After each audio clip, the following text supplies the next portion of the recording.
Peace and blessings is real. First and foremost, I want to take this time and give all praises, glory, and honor to Yahweh, to his only begotten Son, Yahushua, for allowing this word to come out. And I hope you sincere brothers and sisters is edified by this word. And the name of the lesson tonight is going to be called, We Should Look at the Lord's Law as the Apple of Our Eye. Let me say it again, man. We should look at the Lord, who we know as Yahweh. We should look at his laws as the apple of our eye. What we're going to speak about tonight is, the apple of the eye. Okay. You may have heard this phrase many times in life. And a lot of times when you hear it, it's really symbolic to someone that cherishes someone or something above all others. And that's exactly how we should approach the Lord's laws. Okay, we should cherish the Lord's laws, okay, above all things, man. Yeah. And in order for you to do that, the Lord laws have to be the apple of your eye, man. Yeah. So we're going to deal with that in this word today because I find it ironic that we could be the apple, like your woman can be the apple of your eye, or a man can be the apple of the eye of a woman, but nobody never think about the Lord laws being the apple of their eyes. Unreal. But, we're going to deal with that today. And we're going to come to you in Proverbs 7:2. And it reads, Keep my commandments and live, and my laws as the apple of thine eye. You see that? I mean, it's twofold in Proverbs 7:2. The first thing it says is, keep my commandments and live. So right there, in order for you to keep the Lord's commandments and live, that means you have to be operating in obedience. You have to be operating in respect. You see? I mean, that's the beginning of obedience. Abiding by the law, his law, statutes, and commandments, man.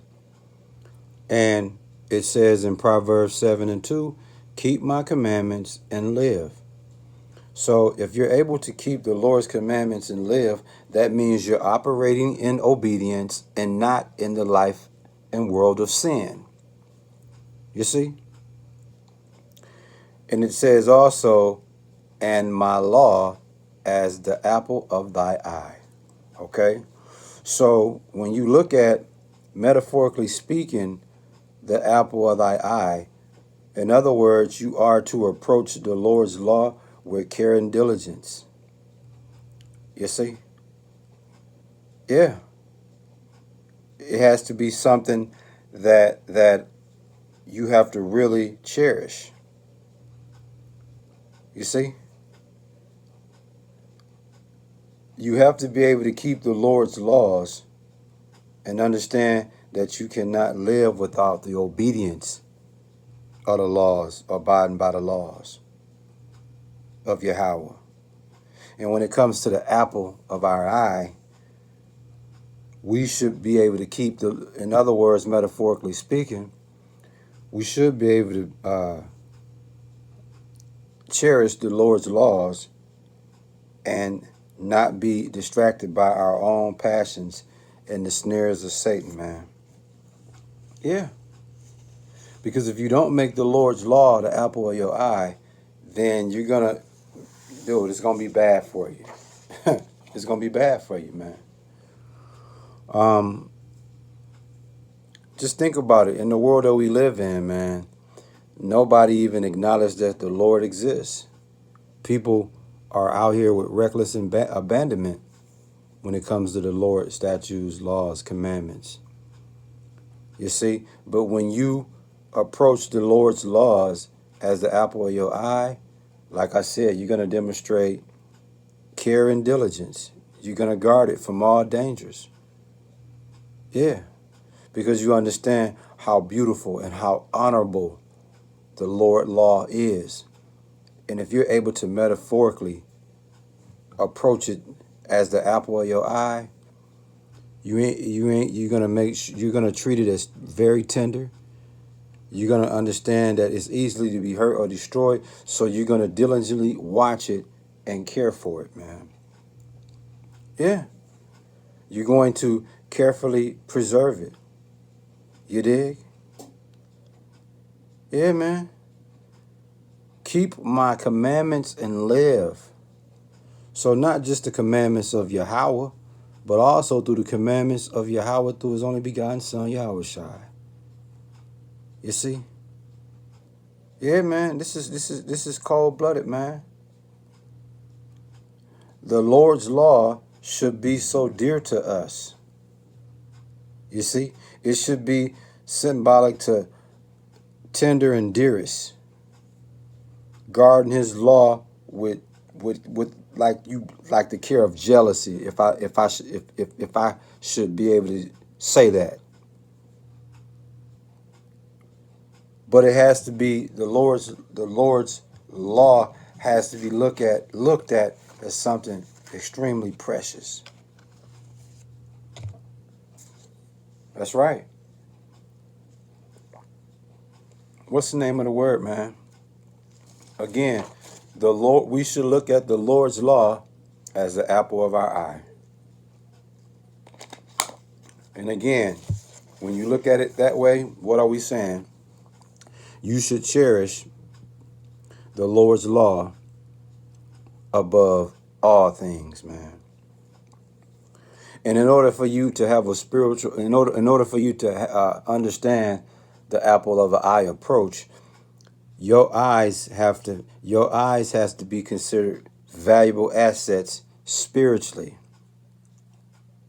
Once your eyes are valuable assets in the spiritual realm, then it's easy to approach the Lord's law as the apple of thy eye.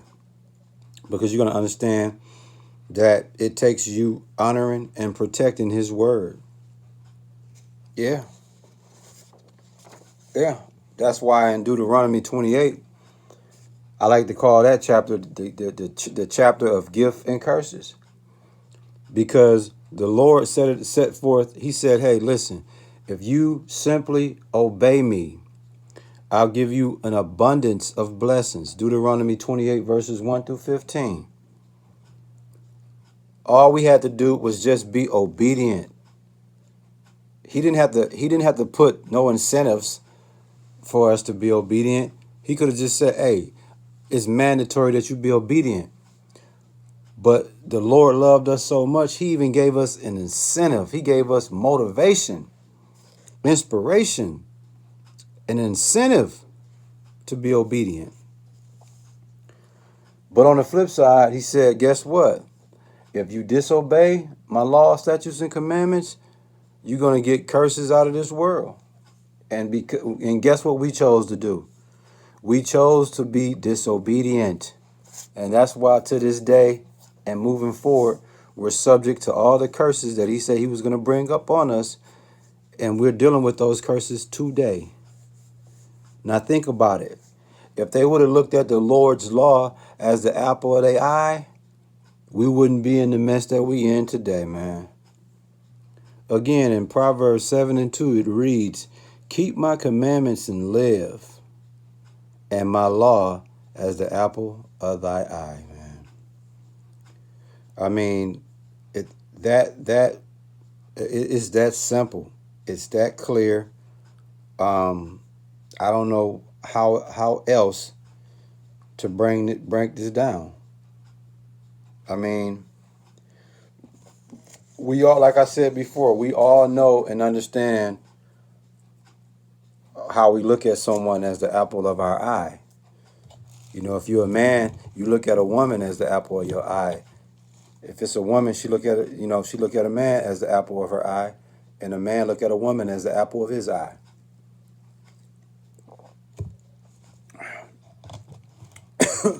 Excuse me. So if you can look at, excuse me, y'all. I'm drinking water and it went down wrong. So let me drink one more time.